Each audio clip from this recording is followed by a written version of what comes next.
So a couple days ago, I was saying that there was that one animal that was walking towards the back by himself, and I said it's not a big problem. He's just getting real hot, and so he's going to the pond. And I had given him a shot of Zactran. It's been about 3 days since I gave him a shot of Zactran. And yesterday I was taking a look at him, and he's not looking good. And so I got him penned up. He's over in the preconditioning pen, and I got the little calves out front in the front pasture. And so the little calves are walking around in the front pasture, and I have him put up in the preconditioning pen, and he's not looking good. And so I would say that it's like I would say that there's a 35% chance that he lives. As of right now, I would say he's at a 3 out of 10. That's a very good way to put it. I guess if I was gonna put him on I use this 1 to 10 scale system. Like if they're doing real good, they're just at a 10, and I don't really even notice that something's wrong with them until they're at about a 7. And so all these animals, like this one right here got a little bit of diarrhea going on. He's at like a 9, right? I mean, he's doing just fine. It doesn't mean that there's a 10% chance he's gonna die. I'm just saying, whatever, right? But the animal that was not doing very good, he's over in the preconditioning pen by himself. I'm hosing him down with water. I know he likes to sit in the water, so I'm hosing him down with water. And I gave him a shot of fluorophenical yesterday, and I gave him a shot of Banamine this morning. He was really huffing and puffing this morning.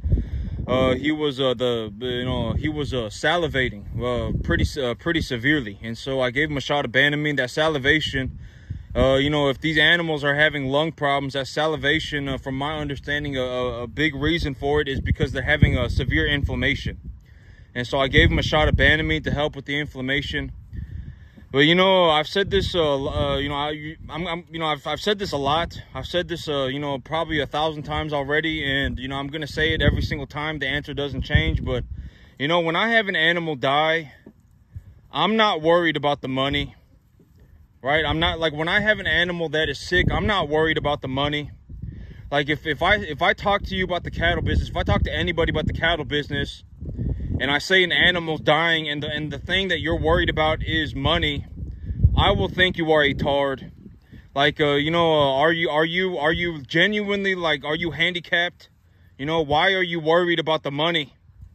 What the $1,000? I've already said the $1,000. I don't care about the $1,000, right? I don't care about the $1,000. Like, if I have an animal that is sick, I'm not sitting there going, oh my God, my business is falling apart because of $1,000, right? Like, when I have an animal that is sick, I'm concerned about the animal that is sick. I'm not worried about the money. I can go and buy another calf for $750. I'm not worried about the money.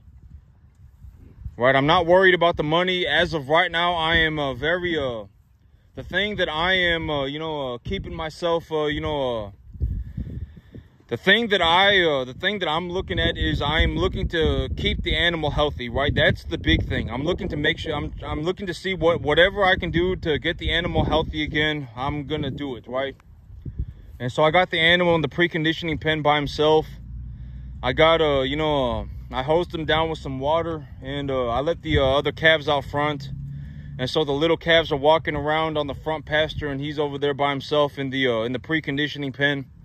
But these animals right now, I got them on a calf pellet. If you take a look inside their feed bunk, you're gonna see that they're on calf pellets right now. And I'm gonna see if I can get over there tomorrow, but realistically, it's gonna have to be on Monday. On Monday, I'm gonna go over to my broker, and I'm gonna go and pick up the dried distiller grains. And up until about Monday, I'm just gonna be collecting information. Because, that's the big thing, is that these animals, I'm not looking to, the big thing is that I don't want to cause health problems in these animals, right? Like, when I switch them over from getting their protein via a forage to getting their protein via a grain, I don't want to cause, acidosis. I don't want the animals to have, bloating issues, etc., etc. And so the big thing right now is I'm just looking to collect information. And, yesterday, from what I had found, is that these animals, they will eat about Oh, just about 2.5 bags of feed and 2 buckets of corn. So if I'll feed them once in the morning, I'll feed them once at the night, and then I'll give them a hay free choice, so they can eat as much hay as they want. And then if I do that, they'll eat about 5 bags of feed a day and about 4 buckets of corn a day as well, on top of the hay. And the animals are not having severe you know, digestive problems. And so, you know, right now the big thing is to just stick to the plan. You know, every 2 weeks I'll be taking animals to market, and I'll be bringing home new animals. And yep, but that animal over there, I'm gonna do what I can to get him squared away. You know, I would say that there's a, you know, 1/3 chance that he's gonna make it. I would say that's what it looks like right now. I would say it's about a 35% chance that he makes it. And the rest of these animals, I got some big old animals. If you take a look at this one right here, you know, I got a few big heifers. And you know, like this one right here, she's gonna be going to market here in 2 weeks. You know, this one right here, she's going to be going to market in 2 weeks right here. And, you know, I'm going to be taking these animals to market at between 500 and 600 pounds. I'm not going to take them up to 800 pounds right now. I'm not going to worry about taking them up to 700-800 pounds right now, because, you know, I got these animals on a feed. I got these animals on a feed mixture. And the cattle market, the 500-pound cattle market is doing real good right now. 500 to 600 pounds. Is doing real good right now. Like if I get an animal, if I get a good steer up to 500 pounds, I can get like $1,400-1,500 for him. And you know, if I get him to 800, it's like, you know, I get 1,900 for him.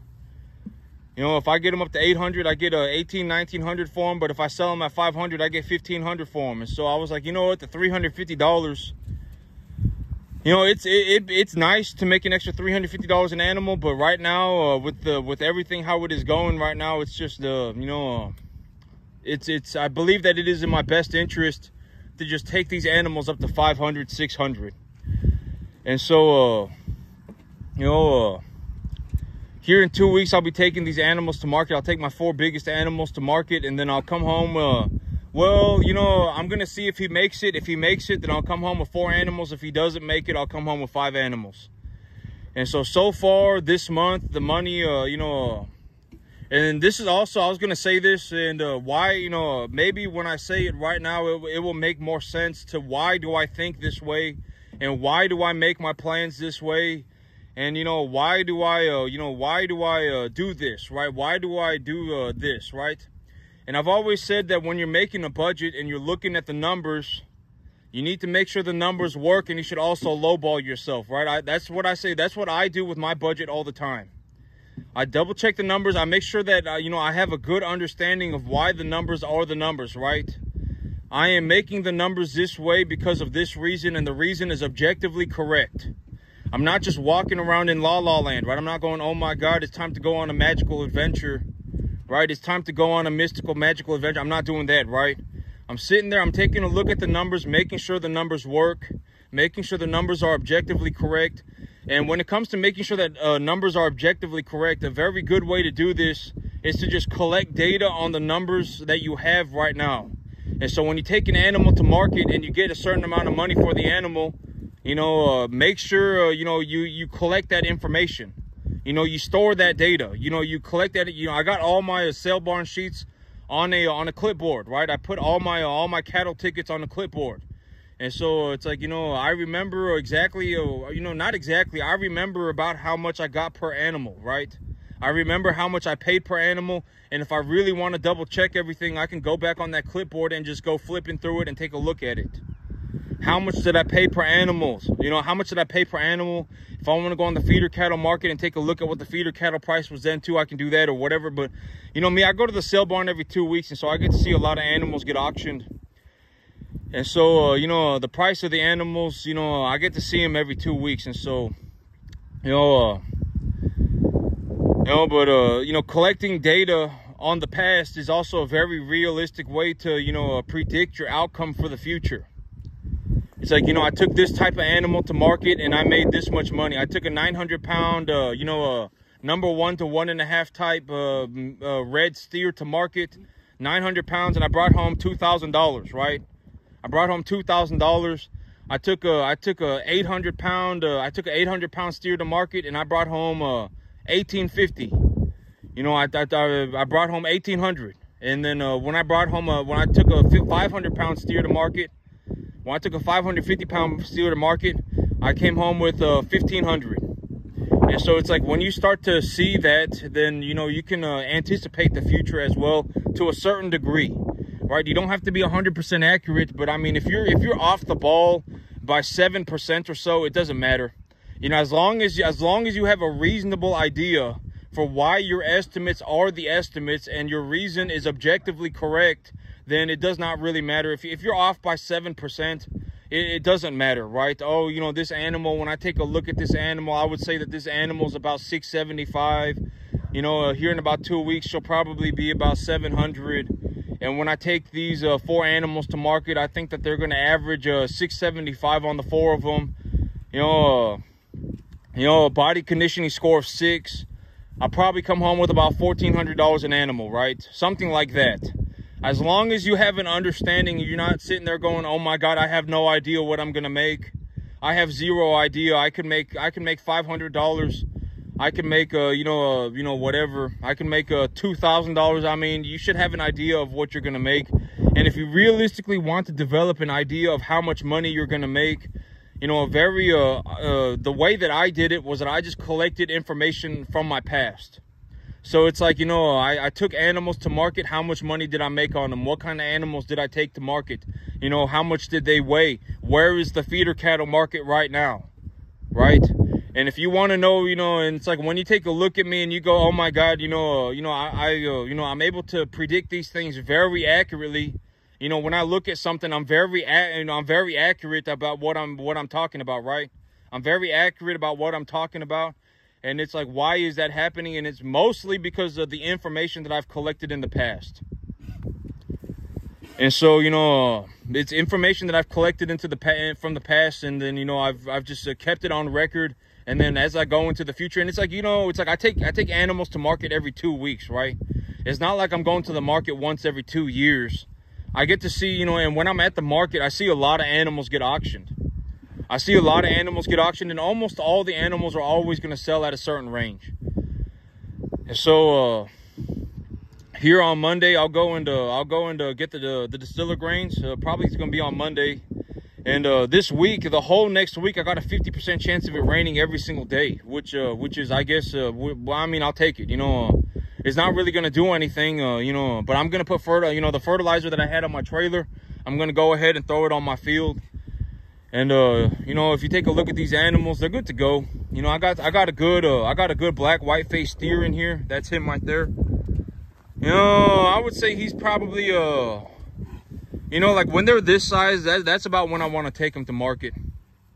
That one right there, those 2 over there, and maybe you know, like that one over there. And then after that, it'll probably be the animals like this size right here. Because I mean, you know, if I take them to market every 2 weeks, you know, these animals are going to market here in about a week and a half, and then the next set of animals are going to be going to market here in about a month. And they're going to put on about 75 pounds over the month, about 90 pounds over the month. Oh, that's actually not the steer. I thought that was him right there. But I got a good black white faced steer in here somewhere too. That's the heifer. And so them 2 and the black white faced steer, I don't know. I'll pick the biggest 4. But you know, like this animal right here, this is probably what a 500-pound animal looked like right there. You know, if I had to say this animal, if I had to estimate how much this animal weighs right here, I would say that this is about 500 pounds. And so if they're this size or bigger, they're going to market. And, you know, I'm going to make my money on them. And right now, with everything going the way that it's going, I think that I'm going to make about $4,000 a month. You know, if I include, you know, the things going wrong. You know, I got an animal that's sick over there. I'm not sure he's going to make it. You know, last week I brought home $4 grand. You know, last week I brought home $4 grand, and this next week, you know, but realistically, like as of right now, I would anticipate that I bring home somewhere between $1,500 and $2,000. That $4 grand, you know, I'm not going to make $4 grand every 2 weeks right now. If my grass was coming in real good, then I could make $4 grand every 2 weeks. But, you know, right now, with where my grass is right now and you know, everything going on, I would say that I bring home about $2,000 every 2 weeks. You know, my cattle business, as of right now, if I was going to estimate how much money do I make after everything, like, you know, if I lose an animal, whatever it may be, you know, if I bring home you know, 4 calves every 2 weeks, and I take 4 calves to market every 2 weeks, I would say on the average I'm going to bring home about $4,000 a month of net profit. And if my grass is doing real good, that, you know, that could go up to about $4,000 every 2 weeks. You know, I could make about $7,000-8,000 a month every 2 weeks, or every single month. I could bring home about $3,500-4,000 every 2 weeks if my grass is coming in real good. And speaking of grass coming in real good, you know, next week I'll have that field squared away. Everything's good to go. You know, I was actually going to take care of the escrow, you know, tomorrow, because it's 4th of July today, but the title company is closed tomorrow too. So I'm going to send the money for escrow on Monday. And once I got the money in escrow, I'm good to go. I'm ready to roll. And so every time I go over to that new field, I'll be taking I'll be taking animals, you know, but I got to get the fence built and I got to get the well drilled. But as I get these things done, I'll take animals over there. And I'll feed them on grass until they're about 800 pounds. And then I'll precondition calves here. And so, you know, everything's rolling. I just got to get things rolling. Everything's rolling right now. And by next week, I'll have that new field squared away. And once that new field is squared away, I got to get the fence put in, and then I got to get the well drilled. And right now, I would say that my farm is making about $4,000 a month. And so, you know, I'm doing okay. You know, here in about 3 months, I'll have grass. Here in about 3 months, I'll have a big field of grass. I'll have a real big field of grass. And I'll have this going too. And when that's going, I'll probably go over $8,000 a month. You know, if I have a 50-acre field of grass and I also got this going on right now, and this field itself makes $5,000 a month, you know, I would say that if I averaged my long term, you know, how much money do I make every single month? If I just averaged it out, I would say it's $5,000 a month. And, you know, if I get a 50-acre field of grass, when I get my 50-acre field of grass, I'm sending the money for escrow next week. When I get that squared away, you know, I'm going over $8,000 a month pretty rapidly. I'm going to be taking these animals over there. Every time I go over there, I'll take a handful of animals over there to put them on grass. And I'll put them on grass until they're about 800 pounds. And then I'll precondition them here. And if I take them up to 800 pounds on grass, 900 pounds on grass, it's not going to cost me hardly anything. And I'm going to make a lot of money. You know, and just to put things in perspective, this 10-acre field, when I have good grass on this 10-acre field, on a 10-acre field, if I have a good field of grass, I make about $7,000 a month on a 10-acre field. And so with good grass, I make about $7,000 a month. And so a 50-acre field of grass, of good grass, is going to make me a lot of money. And I'll still have this going too. And right now, you know, 4 days ago, I brought home a $4,000 check and 4 new calves. If this calf doesn't make it, and you know, my calves are a little bit smaller right now, I would say that, you know, I get about a 700 average weight. And realistically, I'm going to be taking a bunch of heifers to market. I'll probably come home with about 5,500 bucks. And then, you know, you subtract about $3,000 for that, for calves, and for new calves, you subtract about $3,000, 3,200 bucks. And it's like, you know, I come home with about 2,300 bucks. And if you average it out, 2,300 bucks every 2 weeks is about $4,600 a month, maybe a little bit more, right? Just a little bit more. So it's about 4,600, 5,000 a month. And that's about how much money I think I'm going to make right now with everything going on. I don't have much grass. So, you know, my grass might grow a little bit this next week when it rains. But that's probably going to be about all the grass that I get for about 2 months. But that's it for me today, YouTube. Y'all have a good one.